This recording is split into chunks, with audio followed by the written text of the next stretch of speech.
नमस्कार दोस्तों भारत में अगर आप जनरली किसी से पूछेंगे महंगाई कितनी है तो आपको ज़्यादातर यही जवाब मिलेगा, यार बहुत ज़्यादा महंगाई है। बाजार में सब्जी लेने जाओ, दूध लेने जाओ, महंगा मिलता है। या फिर इसके अलावा हेल्थ केयर पर एक्सपेंडिचर करना, एजुकेशन हो गया, किसी भी चीज़ में अगर आप देखोगे तो जनरल एक परसेप्शन है कि काफ़ी ज़्यादा महंगाई है। लेकिन दूसरी तरफ एक काफ़ी सरप्राइजिंग आंकड़ा अभी रिलीज किया गया इन्फ्लेशन का। और मैं आपको बता दूं, जो रिटेल इन्फ्लेशन है जिसको हम कंज्यूमर प्राइस इंडेक्स कहते हैं, क्या आपको पता है ये पिछले 8 साल में सबसे निचले स्तर पर आ गया है, जस्ट 1.5%। इनफैक्ट जो फूड का इन्फ्लेशन अगर आप देखोगे, जो सब्जियों वगैरह के दाम होते हैं, वो तो नेगेटिव में चला गया है। तो इसको थोड़ा सा हम डिटेल में जानेंगे कि एग्जैक्टली ये हुआ कैसे, लेकिन साथ ही साथ ये डिस्कनेक्ट कैसे है। मतलब जनरली यहां पर एक परसेप्शन है ना कि महंगाई काफी है, लेकिन आंकड़े ये नहीं कह रहे हैं। तो उसके बारे में आपको बताऊंगा, चलिए आगे बढ़ते हैं। लेकिन उससे पहले आप सबको बता दूं कि सिर्फ एक दिन का समय अब आपके पास बचा है। स्टडी आईक्यू का साल का सबसे बड़ा सेल इस समय चल रहा है इंडिपेंडेंस डे के मौके पर, जहां पर फ्लैट 47% ऑफ हमारे सभी कोर्सेज के ऊपर, चाहे यूपीएससी 2026 की तैयारी, 2027-28 किसी भी साल की आप तैयारी कर रहे हो, आप ले सकते हैं। यूज करना है आपको ये कोड अंकित लाइव मैक्सिमम डिस्काउंट के लिए। लिंक कमेंट सेक्शन में। अभी भी कोई डाउट है, प्रॉब्लम है, ये फोन नंबर दिया हुआ है, आप इस पर कॉल कर लीजिएगा। मेरी पर्सनल टीम आपको अच्छे से हेल्प कर देगी। इसके अलावा एक और चीज मैं आपको बता दूं दोस्तों, अगर आप इकोनॉमी के कॉन्सेप्ट्स में इंटरेस्टेड हैं तो बहुत ही आसान भाषा में जो पूरा इकोनॉमिक्स है मैं वो समझा रहा हूं। इसका प्लेलिस्ट आपको यूट्यूब चैनल पर मिल जाएगा, वहां पर आप जितने भी वीडियोस हैं उसको स्टार्ट कर सकते हैं। खैर, सबसे पहले देखते हैं कि एग्जैक्टली हुआ क्या है, नंबर्स क्या कहते हैं। देखिए, जुलाई का 2025 का रिटेल इन्फ्लेशन का आंकड़ा आया है, जिसको हम कंज्यूमर प्राइस इंडेक्स कहते हैं, और यह आया है 1.5%। पिछले जून में अगर आप देखोगे तो वो आपका आंकड़ा आया था 2.1%। मतलब ये 1.5% पर आ गया है। और अगर आप ये पूरा आंकड़ा देखें पिछले 5 साल में, 2021 से अगर आप ये देखोगे तो ये जो रेंज आप देख रहे हो ना, यहाँ पर आप सब जानते हैं कि आरबीआई का जो टारगेट रेंज होता है इन्फ्लेशन रखने का, वो 2% से 6% के बीच में होता है, इतना रहना चाहिए। लेकिन क्या था कि यहाँ पर आप देखिए 2021 में, 2022 में ये उसके ऊपर ही रहा है। मतलब 6% के ऊपर ही रहा, फिर थोड़े समय के लिए नीचे आया था, वापस से ऊपर चला गया, फिर उसके बाद जनरली सितंबर 2023 से ये इसी रेंज के अंदर आ, लेकिन ये रेंज के अपर साइड में था। अब अचानक से हुआ क्या है कि पिछले साल सितंबर अक्टूबर से अगर आप देखिए तो लगातार जो इन्फ्लेशन है, मतलब जो कंज्यूमर प्राइस इंडेक्स है, वो लगातार गिरता जा रहा है। और एक समय ऐसा आ गया, मतलब आप समझिए पिछली बार 2017 में ऐसा मौका आया था, जून 2017 में, जब इन्फ्लेशन का आंकड़ा 1.46% था। और तब से लेकर अब जाकर यहां पर सबसे निचला स्तर आपको देखने को मिलेगा। मतलब 8 साल में महंगाई सबसे निचले स्तर पर है, जस्ट 1.55%। और जो मैंने आपको बताया कि फूड इन्फ्लेशन का आंकड़ा तो नेगेटिव में चला गया है। देखो, जब हम इन्फ्लेशन कहते हैं, इन्फ्लेशन मतलब प्राइसेस बढ़ रहे हैं, ऐसा नहीं है कि प्राइस नहीं बढ़ा है, लेकिन प्राइस बढ़ने की जो दर है वो कम हो गई है। 1.5% ही प्राइस बढ़ा है, पहले 6%, 7% ऐसे बढ़ा करता था। लेकिन जब हम फूड इन्फ्लेशन की बात कर रहे हैं, यहां नेगेटिव हुआ है, तो एक्चुअल में सब्जियों के जो दाम है वो कम हुए हैं, ऐसा यहां पर आंकड़ों में बताया जा रहा है। खैर, सबसे पहले यहां पर थोड़ा सा सीपीआई के बारे में जान लेते हैं। सीपीआई बेसिकली जो एवरेज चेंज होता है प्राइसेस में बाय कंज्यूमर, जो भी हम चीजें खरीदते हैं, गुड्स सर्विसेज, इसका पूरा बास्केट होता है, मैं आपको आगे बताऊंगा। तो उसके अंदर जो चेंजेस होते हैं प्राइस में, उसी को हम कंज्यूमर प्राइस इंडेक्स कहते हैं। वैसे ही होलसेल प्राइस इंडेक्स, मतलब जो होलसेलर्स खरीदते हैं तो उसको होलसेल प्राइस इंडेक्स कहते हैं। और ये रिफ्लेक्ट करता है रिटेल इन्फ्लेशन, मतलब जो कंज्यूमर्स के द्वारा directly goods and services purchase किया जाता है, और इसको भारत के अंदर मंथली बेसिस पर रिलीज किया जाता है। और साथ ही साथ ये काफी इंपॉर्टेंट इकोनॉमिक इंडिकेटर होता है कॉस्ट ऑफ लिविंग का। अगर इन्फ्लेशन बहुत ज्यादा है तो आपकी कॉस्ट ऑफ लिविंग काफी महंगी हो जाएगी, मतलब यहां पर आपको ज्यादा कीमत चुकानी पड़ेगी। और जो मैंने आपको बताया कि आरबीआई भी यहां पर एक टूल की तरह इस्तेमाल करती है कि हमारा जो इन्फ्लेशन है वो इसी 2% से 6% के बीच में होना चाहिए। लेकिन सबसे इंपॉर्टेंट, स्पेशली आपके एग्जाम पर्सपेक्टिव से, क्या होगा कि जब हम सीपीआई की बात करते हैं तो इसमें कौन कौन से कितना वेटेज दिया गया अलग अलग प्रोडक्ट्स को। इसमें जो सबसे इंपॉर्टेंट चीज ध्यान रखने की है, एक तो क्या है कि यहां पर सीपीआई 2 तरह से होता है, सीपीआई रूरल एरियाज के लिए और अर्बन एरियाज के लिए। खैर, हम यहां पर बात करेंगे कंबाइंड। जब हम कहते हैं ना सीपीआई रिटेल इन्फ्लेशन कितना है, तो ये कंबाइंड की बात करते हैं।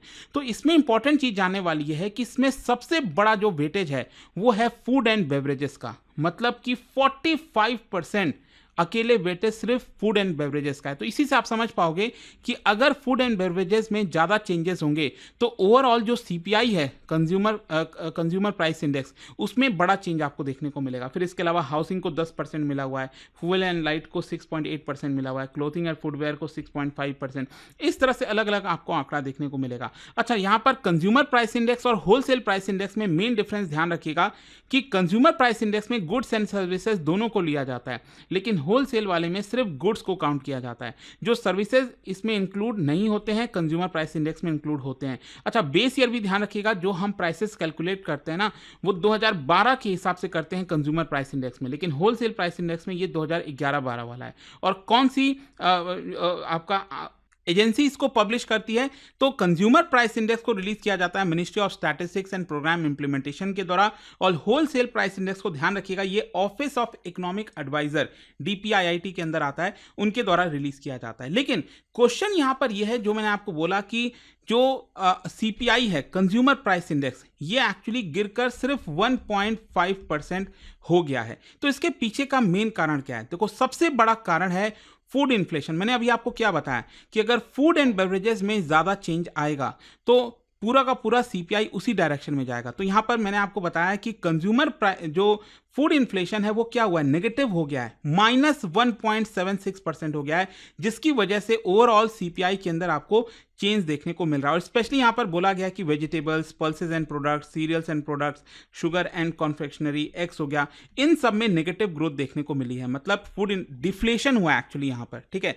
फिर दूसरा है आपका बेस ईयर। एक्चुअली क्या है ना कि पिछले साल, क्योंकि जब हम कैलकुलेट करते हैं ना कि इस साल जुलाई में यहाँ पर इन्फ्लेशन का आंकड़ा 1.5% आया है, तो हम इसको किससे कंपेयर कर रहे हैं? हम इसको जून के महीने से कंपेयर नहीं कर रहे हैं, हम इसको कंपेयर कर रहे हैं जुलाई 2024 के। पिछले साल वाला जो जुलाई था, उस समय क्या प्राइस था, उसके हिसाब से हम यहाँ पर कैलकुलेट कर रहे हैं। तो उसकी क्या था कि पिछले साल जुलाई में बहुत ज़्यादा प्राइसेस बढ़े थे, काफ़ी ज़्यादा ऊपर चला गया था। इनफैक्ट मैं आपको यहाँ पर इसमें दिखा देता हूँ, ये अगर आप यहां पर देखोगे तो 5% से ऊपर देखने को आपको मिलेगा, जिसकी वजह से इसमें भी क्या था कि फूड इन्फ्लेशन काफी ज्यादा था उस समय। एंड ये एक मेजर कारण यहां पर बताया जा रहा है कि जिसकी वजह से कि बेस ईयर का आपको इफेक्ट देखने को मिल रहा है। बेस इफेक्ट जिसको हम कहते हैं यहाँ पर, ये एक बड़ा कारण है कि पहले ही पिछले साल इतना ज़्यादा प्राइस बढ़ गया था कि अभी प्राइस भले ही थोड़ा सा बढ़ा है, लेकिन असर जो है हमें उतना देखने को नहीं मिल रहा है आंकड़ों के अंदर। खैर, यहाँ पर एक और चीज़ ये है कि कोर इन्फ्लेशन का आंकड़ा क्या आया है। देखो, जब हम नॉर्मल इन्फ्लेशन कहते हैं तो हम हेडलाइन इन्फ्लेशन की बात कर रहे हैं। हेडलाइन मतलब टोटल इन्फ्लेशन कितना है, लेकिन इस आंकड़े में से, मतलब ये 1.5% का जो आंकड़ा आया है ना, ये जो हेडलाइन इन्फ्लेशन है, इसमें से जब हम फूड और फ्यूल वाला आंकड़ा माइनस कर देते हैं, जो इसमें से फूड और फ्यूल को हम माइनस कर देते हैं, तो हमारा कोर इन्फ्लेशन निकल कर आता है। और ऐसा क्यों हम कोर को निकालते हैं? क्योंकि फूड और फ्यूल ऐसी चीज़ें हैं जो कि बहुत ज़्यादा फ्लक्चुएट होती हैं। इसी की वजह से कोशिश ये की जाती है कि यहाँ पर फूड और फ्यूल को अगर माइनस करके देखें तो एक्चुअल में कितना इन्फ्लेशन है। तो ये इन्फ्लेशन का आंकड़ा आपको 4% से भी ऊपर देखने को मिलेगा। और यही इंपॉर्टेंट चीज़ है कि भले ही हमारा ओवरऑल सीपीआई 1.5% आ रहा है, लेकिन जो कोर इन्फ्लेशन है वो 4% के अभी भी ऊपर है, ये आपको ध्यान रखना है। खैर, एक इंपॉर्टेंट चीज यहां पर यह है कि आरबीआई का रुख क्या हो सकता है। देखो, अभी क्या है कि इन्फ्लेशन अगर नीचे जाता है तो कोशिश यही रहती है कि जो रेपो रेट है, मतलब आपको जो ब्याज देना पड़ रहा है अपने लोन वगैरह पर, वो थोड़ा सा कम कर दिया जाए।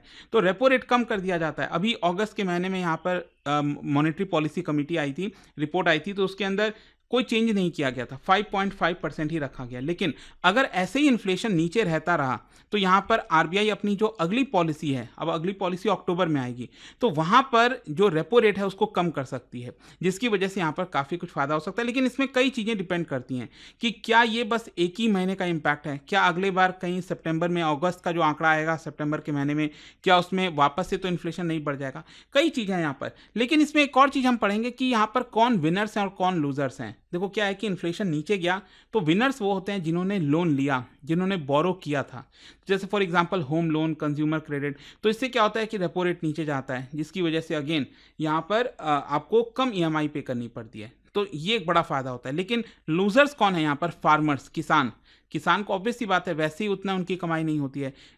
फूड इन्फ्लेशन अगर नीचे जाएगा तो सब्जियों पर, बाकी चीज़ों पर कैसे उनको यहाँ पर मुनाफा होगा, कैसे वो और कमा पाएंगे, तो वो उनके लिए बड़ा मुश्किल होता है। खैर, यहाँ पर एक चीज़ हमारे लिए समझना जरूरी है कि भले ही इन्फ्लेशन 8 साल के निचले स्तर पर आ गया हो, लेकिन यहाँ पर जो हाउस होल्ड्स हैं, जो आम नागरिक हैं, जैसा मैं आपको बोल रहा था, उनको अभी भी रिलीफ क्यों नहीं लग रहा है।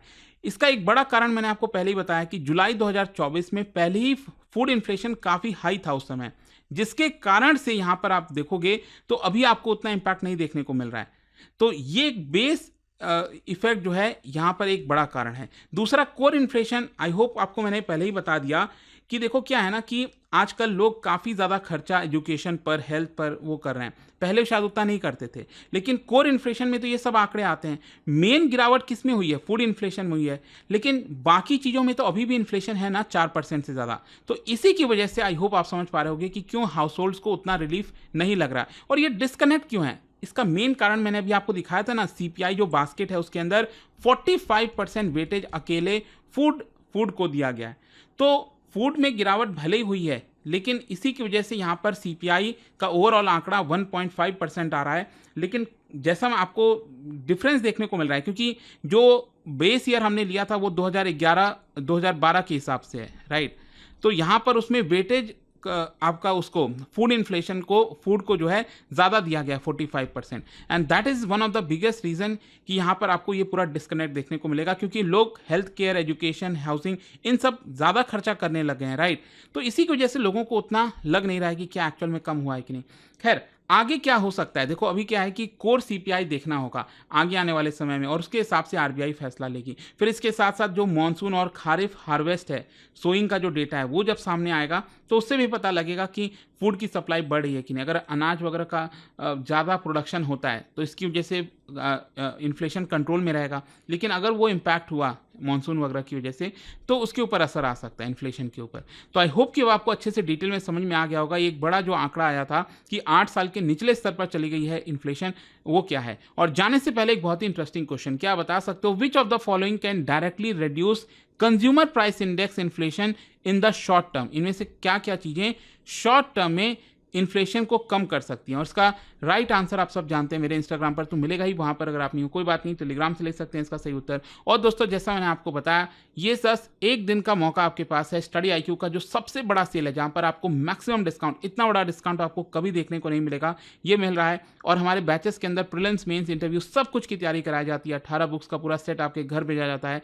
इसको अवेल करने के लिए यूज़ करिए कोड अंकित लाइव, लिंक कमेंट सेक्शन में दिया है। कोई डाउट हो, प्रॉब्लम है, ये फ़ोन नंबर दिया है, आप इस पर कॉल कर लीजिएगा। दोस्तों, स्टडी आईक्यू की इंडिपेंडेंस डे सेल लाइव हो चुकी है और इस बार तैयारी का गेम पूरा बदल चुका है, क्योंकि इस बार खास बात यह है कि यूपीएससी के सारे कोर्सेज पर लोएस्ट डिस्काउंट एवर एक्टिव है। एडमिशन सिर्फ 15 अगस्त तक ओपन है ऑन ऑल डिस्काउंट्स। यह चांस चला गया तो रिग्रेट गारंटीड है। अभी स्टडी आईक्यू ऐप या वेबसाइट पर जाइए, टाइप कीजिए P2I फाउंडेशन प्रतिज्ञा बैच, यूज कीजिए code Ankit live ANKITLIVE for the lowest price. अभी भी कोई डाउट हो तो मेरी पर्सनल टीम को कांटेक्ट कर सकते हैं 092400232993। यह सिर्फ एक कोर्स नहीं, यह है IAS बनने की प्रतिज्ञा, और मैं हूं आपका मेंटर इस सफर में आपके साथ। आज की मेहनत कल के आजाद भारत बनाएगी। स्टडी आईक्यू के टॉप एजुकेटर्स के साथ लिखिए कल के भारत की कहानी। स्टडी आईक्यू IAS, आपका सिलेक्शन हमारा मिशन।